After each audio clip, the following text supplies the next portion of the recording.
सतरंगी सतरंगी सतरंगी रे, आसमां में उड़े पतंगे सतरंगी रे, पकड़ो रे पकड़ो अपनी मनरंगी रे, सतरंगी सतरंगी सतरंगी रे, सतरंगी सतरंगी सतरंगी रे।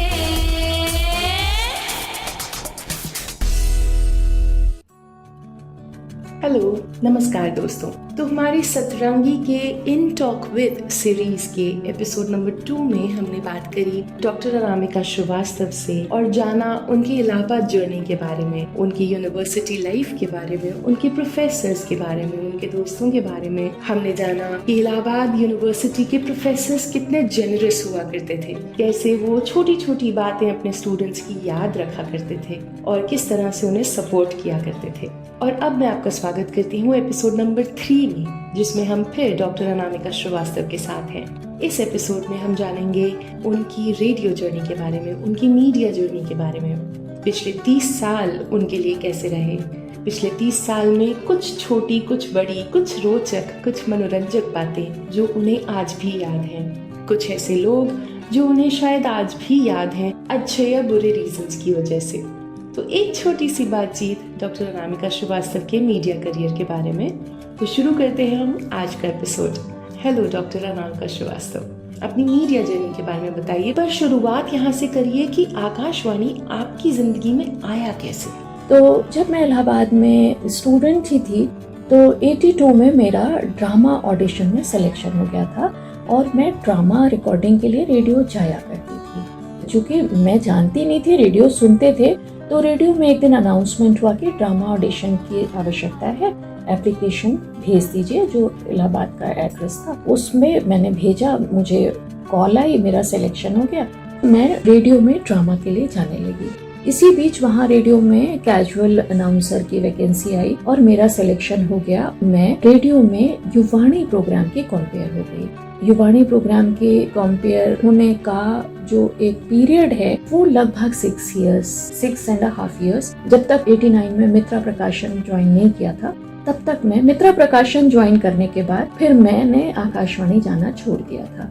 और उस बीच चूँकि बहुत सारी चीजें एक साथ हो रही थी, मैंने लॉ भी ज्वाइन किया हुआ था। चूँकि MA के बाद मैंने अपने घर से कोई पैसा नहीं लिया, तो वो आकाशवाणी के जो 600 रुपए मिलते थे, that was my support system because I have lost my father in 82। 90 में मेरा सिलेक्शन जब आकाशवाणी के लिए हो गया, मेरा अपॉइंटमेंट लेटर आया, तो मैं थोड़ा सा एक कंफ्यूजन में थी, दुविधा में थी कि मैं ज्वाइन करूं या ना करूं, बिकॉज टारगेट सिर्फ IAS था। जिस नौकरी के बारे में इलाहाबाद में रह के हम सोचते थे वो IAS थी। मुझे लगा कि मैं नहीं ज्वाइन करूंगी, लेकिन मेरा एक रिमाइंडर लेटर आया 90 में, और उस रिमाइंडर लेटर को जब मेरी वार्डन ने देखा तो शी कॉल्ड मी, क्योंकि हमारी सारी डाक जो है वो हॉस्टल में ही वार्डन के पास आती थी। तो उन्होंने देखा कि IB मिनिस्ट्री का लेटर है, तो she called me, she said कि ये क्या है? तो मैंने कहा कि मैम मेरा सिलेक्शन आकाशवाणी के लिए हुआ है, लेकिन मैं ज्वाइन नहीं करना चाहती हूँ क्योंकि मुझे मित्रा प्रकाशन माया में उस समय एज ए सब एडिटर 1600 रुपए मिलने लगे थे, तो मेरे लिए सफिशिएंट थे। देन शी टोल्ड मी कि बेटा देखो, ये सेंट्रल गवर्नमेंट की नौकरी है और नौकरी इतनी आसानी से नहीं मिलती है। फिर वो पूछने लगी कब हुआ एग्जाम, मैंने कहा मैम याद ही नहीं है, क्योंकि उन दिनों ना हम लोग प्रोबेशनरी ऑफिसर ये वो जो फॉर्म हॉस्टल में इकट्ठे फॉर्म आते थे, जो एक लड़की ग्रुप में एक ब्लॉक में जाती थी वो 10 फॉर्म लेके आती थी, सब लोग भरते थे, तो उसी तरह से हो गया, पता नहीं चला। तो व्हेन शी टोल्ड मी, फिर मैंने सोचा, मैंने अपनी माँ से बात की, ये हुआ कि फिर मैं चली जाऊँ। मुझे ज्वाइनिंग के लिए 2 सिटीज का ऑप्शन था, लखनऊ और इलाहाबाद। तो मैं लखनऊ आ गई क्योंकि मेरा घर बदायूं में था, मेरी फैमिली बदायूं में थी, मेरे घर से दूरी आधी हो जाती, because my mother was a diabetic patient और उनको मुझे देखने, और घर की मैं बड़ी थी, बेटी थी, तो एक मेरी फैमिली रिस्पॉन्सिबिलिटी भी थी, मुझे बार बार जाना पड़ता था। तो आई केम टू लखनऊ और PhD मैं BHU से ज्वाइन कर चुकी थी, क्योंकि इलाहाबाद में मेरे जो प्रोफेसर थे वो मुझे इंटरनेशनल लॉ पे काम कराना चाहते थे और मेरा मन नहीं था। I wanted to do on administration. तो मैंने BHU में प्रोफेसर अंजू शरण उपाध्याय और इसी बीच शादी नाम की एक चीज़ भी होती है लड़की की। तो 92 जनवरी में मैंने आकाशवाणी ज्वाइन किया, उसी समय मेरी शादी भी हो गई। और जो मेरी BHU की गाइड थी वो और उनके हस्बैंड मेरे हस्बैंड के बहुत अच्छे फ्रेंड्स थे, तो मैंने BHU में PhD ज्वाइन कर लिया था। I worked on communal violence and rule of administration. और यूपी के एडिशनल DG और फिर DGP श्री रामारन जी वो मेरे को गाइड थे। तो वीक में एटलीस्ट 2 बार मैं उनके पास जाती थी और वो मुझे जहाँ दंगों में प्रशासन की क्या भूमिका रही, IAS IPS का क्या रोल था, मौलाना मौलवी पंडित मंदिरों का क्या रोल रहा, I have worked over that. उस वक्त कोई स्टडी मटेरियल अवेलेबल नहीं था, कोई स्टडीज़ नहीं थी। तो I am so grateful to Arun uncle कि उन्होंने मुझे फैक्ट्स पे सारे डिटेल्स डिस्ट्रिक्ट से मंगा के वो देते थे। और 92 में मैं लखनऊ ज्वाइन कर चुकी थी। यहाँ आने के बाद मैंने लॉ 3rd ईयर का एग्ज़ाम दिया है। उसके बाद छुट्टी होती थी, 1-2 छुट्टी लेकर मैं इलाहाबाद जाती थी, फिर इलाहाबाद से बनारस जाती थी, वहाँ काम किया, फिर वापस लौट के आई। और इस तरह से करके मैंने 3 साल में PhD अपनी पूरी की। और फिर 92 में मेरा IAS प्रीलिम्स में सिलेक्शन हुआ था। लेकिन मेंस के लिए मेरे एक जो बॉस थे उन्होंने मेरी अर्न लीव सैंक्शन नहीं की थी, तो मेरा वो एक अटेम्प्ट बेकार हुआ। हम नए नए नौकरी में आए थे, हमें बहुत ज़्यादा कुछ पता नहीं था कि छुट्टियों के लिए क्या करना चाहिए क्या नहीं करना चाहिए। My husband said later on कि तुम चली जाती, एग्ज़ाम दे देती, 1 साल की नौकरी थी, इसको कहीं काउंट ही नहीं करती। लेकिन तब भी ये वाली अकल नहीं होती है कि आप क्या करो क्या नहीं करो। तो बहरहाल मैं छोड़ के चली गई थी। 94 में फिर मैंने IAS फिर दिया था और तब मेरा इंटरव्यू में सिलेक्शन नहीं हुआ था। उसके बाद फिर मेरी गाइड ने कहा कि अगर तुम्हें PhD कंप्लीट करनी है तो कर लो, क्योंकि वो US जा रही, स्टैनफोर्ड यूनिवर्सिटी, वो एज विजिटिंग प्रोफेसर जा रही थी। तो बोले मैं 3 साल के लिए जा रही हूँ, फिर PhD तुम्हारी लटक जाएगी। उसी बीच मुझे उपासला यूनिवर्सिटी की मुझे फेलोशिप मिली थी, लेकिन IAS के चक्कर में मैंने वो फेलोशिप फॉरगो की। And my guide that time told यार देखो BHU में फॉरेन की फेलोशिप्स बहुत आती रहती हैं और बाद में मिल जाएगी, इस समय तुम IAS को कंसंट्रेट कर लो जिसको तुम्हें फोकस करना है। तो मैंने IAS के चक्कर में कभी PCS का फॉर्म भी नहीं भरा, लेकिन ग्रेजुअली चीज़ें अपने हिसाब से होती गई और फिर मीडिया में काम करते रहे। और 94 में मैंने अवधि का प्रोग्राम था घर आंगन, वो घर आंगन प्रोग्राम जो है मुझे मेरे एक बॉस थे। तो अमूमन क्या होता है कि कोई लड़की है, यंग लड़की है, डिपार्टमेंट में आई है, बहुत बार अगर वो बहुत सबमिसिव हो, लेकिन अगर वो थोड़ी हिम्मत रखती है कि she can speak, she can assert, तो लोगों को बहुत एक्सेप्टेबल नहीं होता है। बिकॉज मैं इंग्लिश मीडियम से आई थी, मैं इलाहाबाद में युवाणी प्रोग्राम करके आई थी, तो आई आस्क्ड देम कि आप युवाणी या मुझे इंग्लिश का प्रोग्राम दे दीजिए। वो मुझे टालते रहे और उन्होंने मुझे एक दिन बुला के कहा कि आपको घर आंगन दे दें तो कर लेंगी। वो बिहार के थे, मुझे भी गुस्सा आ ही रहा था। मैंने कहा जी कर लेंगे। हम भी यही कह के चले आए थे। बाय द इवनिंग मुझे घर आंगन प्रोग्राम का अलॉट हो गया, उसका ऑर्डर मिल गया। तो पहला काम हमने ये किया कि हम इंडियन बुक डिपो चले गए, क्योंकि अवधि मुझे आती नहीं थी, गांव मैंने कभी देखा ही नहीं था। अब ठीक है, अब नौकरी है, करना है तो करना है।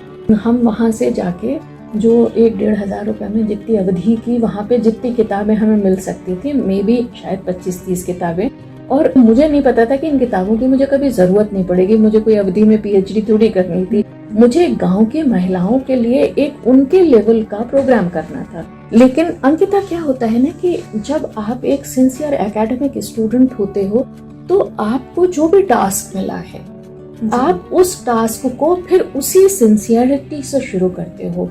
मतलब ये कि अगर मुझे अवधि में प्रोग्राम करना है तो फिर मुझे अवधि सीखनी पड़ेगी, तो मुझे उसकी ग्रामर भी आनी चाहिए, मुझे उसकी कविता भी आनी चाहिए, उसकी कहानी भी आनी चाहिए। आई टेल यू कि अवधि की जो किताबें मैं लेकर आई, मैं जो आकाशवाणी में जो अवधि के प्रोग्राम के टेप्स होते थे, उस वक्त स्कूल पे रिकॉर्डिंग होती थी, तो वो मैं 4-6 टेप लाइब्रेरी से ले आती थी पुराने, क्योंकि आपको बोलना है, आपको लिखना और समझना नहीं है। तो वो जो एक डायलेक्ट है उसके लिए आपकी टंग कैसे ट्विस्ट होगी, है ना। मैं तुम्हें बताऊं कि मुझे लगभग एक फ्लुएंसी आने 6 महीने लगे थे। हमारी एक सीनियर थी निहारिका श्रीवास्तव जी, मैं उनके साथ प्रोग्राम करती थी। मैं अन्नू दीदी मतलब मैं उनकी ननद बनती थी, वो मेरी भौजाई थी, वो कम्मो भौजी रहती थी। तो जब मेरे मुंह से कभी इंग्लिश का शब्द निकला, मतलब बातचीत में जब हम एजुकेशन की बात करें तो कहें कि देखो अनु बीबी हम तुमका पढ़ाए रहे हैं लिखाए रहे हैं, टू गिव ए मैसेज कि एक भौजाई अपनी ननद का कितना ध्यान रखती है, उसको पढ़ाती लिखाती है। और इस तरह के कन्वर्सेशन हम करते थे। जब इंग्लिश के शब्द निकल जाते थे और कहते का अनु बीबी तुम हो अंग्रेजी में बतियाए लागो, तो हम उनसे कहते थे अरे भौजी तुम हमारी इतनी मीठी भौजी हो, तुम हमका शहर में रख के पढ़ाए रही हो, तो हम भाई अंग्रेजी सीख रहे हैं, कबो कबो अपने श्रोता पंचन का बोल के बताए दे थे कि हमारी भौजी कितनी नीक है कि देखो हमका शहर में रख के अंग्रेजी पढ़ाई रही है। तो इस तरह से जो मेरा अंग्रेजी बोलना था वो प्रोग्राम में बैलेंस होता था। ये एक चीज थी। उसके अलावा मेरी एक डोमेस्टिक हेल्प थी मिथिलेश, वो बाराबंकी के पास की थी और वो बहुत ही जैसे कहते हैं ना कोलोकियल लैंग्वेज को वो इतनी अच्छी तरह एक्सप्रेस करती थी, टिपिकल गांव का माहौल। और इनफैक्ट उसके हस्बैंड ने उसको छोड़ दिया था, वो अपनी 3 बेटियों को लेके शहर में आ गई थी और डोमेस्टिक वर्क करके वो अपनी 3 बेटियों को, इनफैक्ट उसकी जो बड़ी बेटी थी उसके ट्रेन से पैर कट गए थे, वो अपनी बड़ी बेटी को इलाज के लिए लखनऊ मेडिकल कॉलेज लेकर आई थी। और बस उसकी बेटी, मेरे घर के पास एक मंगलम संस्था थी जो दिव्यांगों को नकली पैर देती थी। मेडिकल कॉलेज के ट्रीटमेंट के बाद लोगों ने उसको मिथिलेश को मंगलम भेज दिया था। तो मिथिलेश मंगलम में उसकी बेटी सिलाई सीखती थी और वो वहीं पे बाहर रहती थी वरांडे में और वहाँ का झाड़ू पोछा ये सब करती थी। मतलब वो मेरे घर सुबह 6:30 पौने 7 आती थी, मैं बस दरवाजा खोल के सो जाती थी, फिर 5:30 पौने 6 बजे तक वो फिर मेरे घर आती थी। मेरे घर वो खाना वाना खाती थी, उतनी देर उसका कन्वर्सेशन अवधि में होता था। तो मैं पेन और कॉपी लेके बैठती थी कि उसकी सारी बातों को मैं उसके मुंह से सुनती थी और उनको लिखती थी कि how to speak this word. जैसे मैंने उसे हिंदी में कोई बात बताई और वो मुझे अवधि में ट्रांसलेट करके देती थी। I used to write initially 6 month मैं अपनी डायरी प्रोग्राम में साथ रखती थी, बिकॉज जब आपको लाखों लोग सुन रहे हैं उस वक्त आप गलत बोलना अफोर्ड नहीं कर सकते हो। एक बहुत फियर होता है। दो I was a good speaker, I was a national level debater, मैंने इतने मंचों पे बोला, नेशनल लेवल की डिबेट्स बोली, माइक का मुझे कोई फेयर नहीं था, कंटेंट का भी फेयर नहीं था, लेकिन language was of course my fear कि मुझसे गलत ना हो जाए। तो मैं 6 महीने डायरी सामने रख के, कंटेंट होता था जी, उसको मैं लिख के रखती थी कि मुझसे ये चीजें गलत ना हो, गांव के रीति रिवाज, गांव की बातें, सारी चीजें। लेकिन today I can say with proud कि जब मैंने प्रोग्राम किया एज ए प्रोग्राम ऑफिसर तो मैंने 99.9% प्रोग्राम अवधि में किया। जो मुझसे पहले जो लोग थे वो वार्ताकारों को हिंदी में बोलने को अलाउ करते थे। I have searched those doctors also जो प्रोग्राम में अवधि में बोले, जो लखनऊ के रचे बसे हैं। उस तरह से अवधि के प्रोग्राम में एक एक्सपर्टाइज क्रिएट की और गांव में लाखों लोगों के बीच जब आप जाते हो, लाखों लोग आपको सुन रहे होते हैं। मैंने गांव में जाके लोकगीतों को रिकॉर्ड करने का एक बड़ा प्रोजेक्ट किया, लगभग 500 गाने मैंने गांव में रिकॉर्ड किए। 2015 में मैंने लोक धरोहर एक सीरीज बनाई जिसके 30 एपिसोड आई हैव प्रोड्यूस्ड। वो एक ड्रामा था, उस ड्रामे को मैंने लिखा। वो एक दादी पोती का कन्वर्सेशन, और उस कन्वर्सेशन में पोती जो है वो दादी से कहती है कि दादी दादी मेरे स्कूल में लोकगीतों का कंपटीशन है, तुम मुझे गाना सिखाओगे? तो दादी उस ड्रामे के थ्रू उस पोती के माध्यम से उन लोकगीतों को लोगों तक पहुंचा रही है। I have written that drama, उसमें फोक सॉन्ग्स थे, वो इंटरव्यूड थे। तो ये 30 एपिसोड, उसमें लगभग 200 सॉन्ग्स का हमने प्रोडक्शन किया। 30 एपिसोड, वो सीरीज 1 साल लगभग चली और इतनी पॉपुलर हुई, लोगों ने इतना सुना, क्योंकि बहुत से उसमें वो गीत थे जो लगभग खो गए जैसे हैं, उनको उनके ओरिजिनल फॉर्म में। और ये सारी चीजें जानते हो कि आज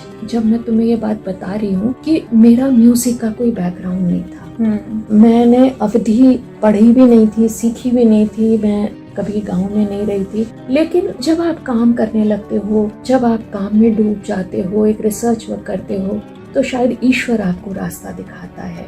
एक एनेक्डोट मुझे याद आ रहा है कि मैं स्टूडियो से प्रोग्राम करके निकल रही थी, तो एक टॉकर लॉबी में बैठे हुए थे। He was a very senior talker, मैं उनको पहचानती थी। उनका नाम अरुण त्रिवेदी था और अरुण त्रिवेदी जी के फादर चंद्रभूषण त्रिवेदी, जिनका नाम रमई काका था, वो आकाशवाणी लखनऊ का जैसे कहते हैं ना एक सिग्नेचर ट्यून जैसे थे। उन्होंने आकाशवाणी में 42 वर्षों तक काम किया या उससे ज्यादा भी किया है। 1942 में आए थे वो और उनको रिटायरमेंट के बाद एक एक्सटेंशन 2 साल का मिला, उनको फिर दूसरा एक्सटेंशन 2 साल का मिला था। ये एक्सेप्शनल था। तो वो रमई काका के नाम से, बिकॉज रेडियो में उस वक्त जो लोग ऑन एयर जाते थे वो अपने नाम से नहीं जाते थे, वो स्टॉक कैरेक्टर्स कहलाते थे और वो स्टॉक कैरेक्टर का एक नाम होता था, उस नाम से वो करते थे। तो वो रमई काका के नाम से काम करते थे और रमई काका के नाम से उस प्रोग्राम को प्रेजेंट करते थे, पंचायत घर।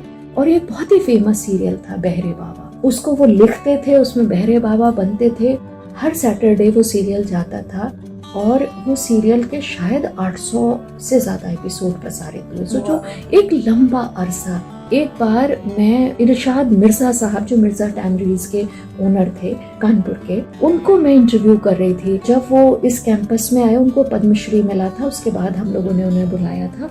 ही सेड कि सन 64 में बुलाइन रमई काका और अब की बुलाइन अनामिका। वो अवधि बहुत अच्छी बोलते थे। जब स्टूडियो के अंदर आए, सन 64 में रमई काका ने उनको जिस प्रोग्राम में बुलाया था और उस प्रोग्राम में जो कविता उन्होंने अवधि की पढ़ी थी, इरशाद मिर्जा साहब को वो कविता याद। अच्छा। और उन्होंने वो कविता पढ़ी, याक वल्लन बाजारे में गए हम, मुझे तो नहीं याद है लेकिन उनको याद। और वो मुझे बताते थे कि बिटिया तुम अंदाजा नहीं लगा सकती कि लखनऊ रेडियो की क्या शोहरत थी, क्या मकबूलियत थी, लखनऊ रेडियो कितना पॉपुलर था। ये बहरे बाबा जो प्रोग्राम आता था रमई काका का, तो इरशाद मिर्जा साहब बताते थे कि कानपुर में जो फैक्ट्रीज के वर्कर्स थे 4 साढ़े 4 बजे के बीच अपना काम खत्म करके इकट्ठे हो जाते थे उस कार्यक्रम के लिए, और वो पूरा कार्यक्रम 300-400 वर्कर्स एक रेडियो पे सुन के तब घर जाया। This was the popularity. तो रेडियो एक ऐसा माध्यम है, इतने एनेक्डोट हैं अंकिता कि शायद तुम्हें बहुत से एपिसोड्स देने पड़ेंगे। वो बहुत सारी बातें हैं जो स्टूडियो में होती हैं जिन्हें कोई और नहीं जानता, जिन्हें जो व्यक्ति प्रोग्राम कर रहा है वो वही जानता है, या जनरेशन टू जनरेशन हमने अपने किसी सीनियर से सुनी या हमने किसी को सुनाई, वो आगे निकलती हैं। तो रेडियो की बातों का सिलसिला तो बहुत लंबा है, हम लोग एक मुलाकात और करेंगे। जी हाँ अनामिका जी, हम फिर बहुत जल्द मिलेंगे, एक मुलाकात और करेंगे रेडियो के बारे में बहुत सारी बातें करने के लिए। इसी से मुझे याद आया, रिसेंटली मैं ऐशबाग की रामलीला देखने गई थी, अनामिका जी के साथ ही गई थी। वहाँ ऑर्गेनाइजर्स ने जब भीड़ को अनु दीदी से इंट्रोड्यूस करवाया तो जो जोश मैंने देखा इतने साल बाद भी, वो बहुत कमेंडेबल था। वहाँ मंच पर रमई काका और बहरे बाबा को भी याद किया गया। ये थी उस समय की पावर ऑफ रेडियो जो आज भी एग्जिस्ट करती है। अब मैं बहुत क्यूरियस हूँ, क्या हमारे सतरंगी के लिसनर्स को आकाशवाणी के रमई काका, बहरे बाबा, अनु दीदी या और कोई कैरेक्टर याद है? कोई ऐसा एपिसोड, कोई पोएम, कोई इंसिडेंट यदि आपको याद हो तो हमें जरूर लिखिएगा। आप YouTube कमेंट सेक्शन में हमें बता सकते हैं या फिर आप हमें Facebook, Instagram पर मैसेज कर सकते हैं। दोनों ही प्लेटफॉर्म्स पर हमारा हैंडल है podcast.satrangi। या अगर आप हमें पर्सनली ईमेल करना चाहते हैं तो हमारा ईमेल आईडी है podcast.satrangi@gmail.com। इसी के साथ आज के सतरंगी इन टॉक विद के एपिसोड नंबर 3 को हम यहीं विराम देते हैं। मिलेंगे आपसे एपिसोड नंबर 4 में अगले संडे को। तब तक के लिए मैं अंकिता कहती हूँ आपको नमस्कार।